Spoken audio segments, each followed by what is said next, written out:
Hey guys, Kevin here. Just checking in from my car after eating a bad lunch, but I don't care. Oh man, going through some crazy stuff. Trying to do the transition from the IT to real estate. It's going slower than I'd like, but whatever. I mean, I'm only like a week in. A week and a half, 2 weeks in? I guess 2. And I've met with, they have a productivity coach. I met with her and I'm going back to meet with her. I made some temporary business cards just to use for now. But I gotta go and order some permanent ones with my mug on them and stuff.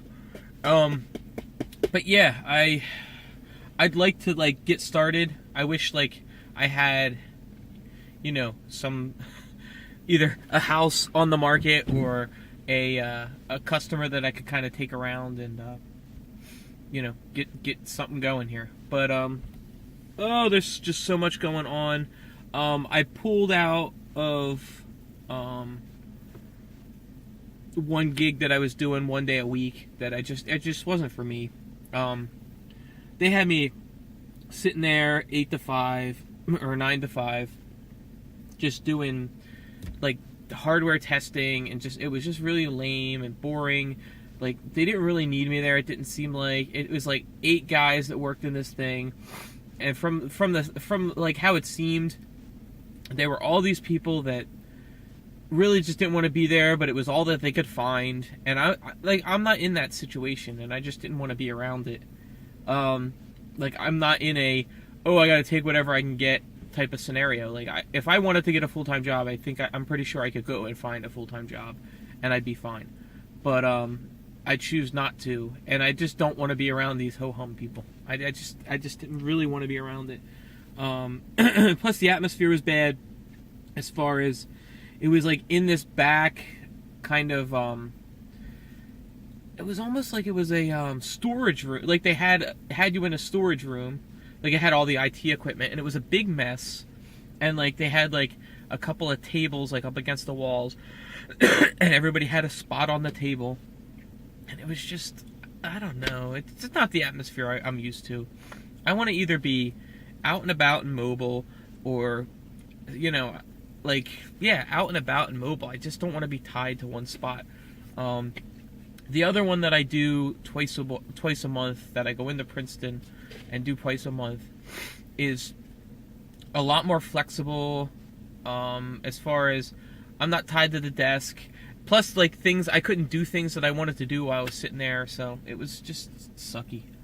And then the other thing I'm going through right now is my grandfather just passed away last Thursday. And his viewing's tonight, his funeral's tomorrow. So it's just it's just crazy. I got new career started. My grandfather passed away. I'm just burnt out, beyond belief. Finally, I think the spring is here. Oh, look, a bee. The spring is here, and it's a sunny day. It's not super warm. It's kind of windy, and it's been raining all weekend. But the weather's starting to change, so hopefully that helps. But I'm really excited. The real estate has at least got me being more social, because that's one thing I just really feel like I've been lacking. I just haven't had that connection with people that I feel like I need it. Just being alone all day and not having somebody to socialize with, and just having, I guess just being around other humans is just a big thing. So, yeah, I just want to keep working at getting the real estate going. So pray for me for that. Pray for my family that we get over this hurdle with the passing of my grandfather. I mean, it was expected. He was 90. Excuse me. He was 90. Well, almost 93. He'd be 93 in May. So he missed it by about a month and a half. He would have made it to 93. So so he lived a long life, and the downside is the last I'd say over the last 5 to 7 years, it's kind of been a downhill because he developed Parkinson's. And it was slow, and it's slowly, but over the last seriously, like the last maybe 3, he's been, not as, he was always like humble, just living life, just happy to be here for each day. And I feel like over the last 3 years, it's kind of dissipated a little bit. I mean, he was always humble and nice and, happy that people were there to see him and stuff like that. But I don't know. I don't know how much he was like. I don't know. I don't know how comfortable he was. I'm sure he just, took each day that he got, and at least when he got to see people, he enjoyed it. But I don't know. It was kind of a bummer. So I just pray. I mean, I got such longevity in my family.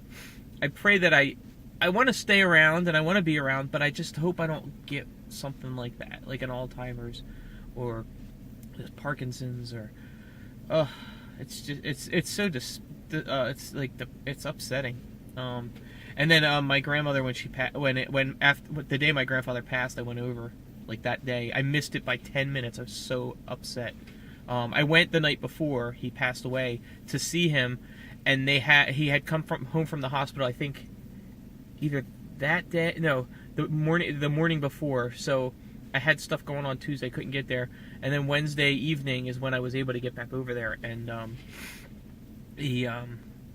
he was sleeping when I got there. I got there at like 6 or 7:30 at night, and he slept. I stayed there for like 3 hours. I was hoping he would like kind of wake up because he was sleeping all day, they said. But he did not wake up, and what they did is they had given him morphine, and I don't know, I guess that just kept him in, I don't know if he was comfortable. My aunt was kind of upset with the hospice. They put him on hospice, and my aunt was upset that they gave him the morphine.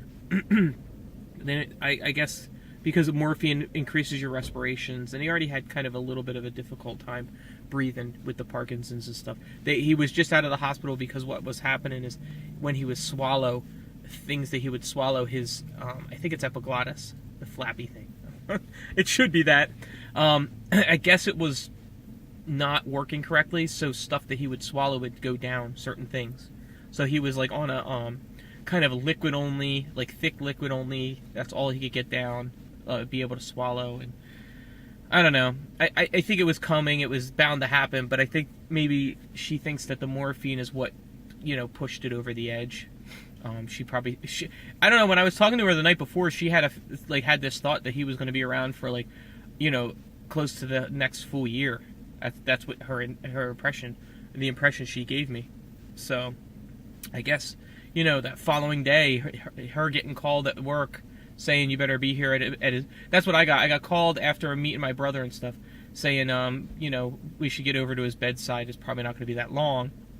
By the time I got all my things together, which was like 20 minutes, I had called my aunt to go over there and say, hey, do you want me to come? And my uncle answered the phone and had said he passed. So I was upset that I didn't just, like, as soon as my mom said to get over there, I didn't just make a U-turn and just go straight. But I had my wife was supposed to work, and I don't know. We had to just make sure. I had to make sure the kids were set up, and then my wife ended up calling out of work, and then I got over there. But it was just after the fact. So I'm not beating myself up about it, but it's a little bit of a I don't know. I don't know if I needed to be there like right at the moment. So, but anyway, I know this was just like an all over the place mind dump. But just wanted to check in. That's how my crazy life is going right now. But things will turn around. The weather's turning, so I think the housing market's going to start kicking. I just really need to just work at that to get in some home sales. I'll update with you when I get that. Oh, also, my ankle. I met with somebody at church yesterday who is a chiropractor, and then she does some Eastern medicine and stuff like that, like holistic and stuff like that. So, went over there. I talked to her. I was like, oh, is there anything you could recommend for my ankle? And she recommended these Weiss packs, W-E-I-S, I believe.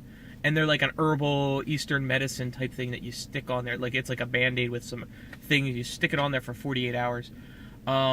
And then after she did that, she's like, well, do you want me to want to come over to the house? And she said, I'll look at it real quick, and I'll maybe, if I need to, if it looks like it needs it, I'll put some ultrasound on it.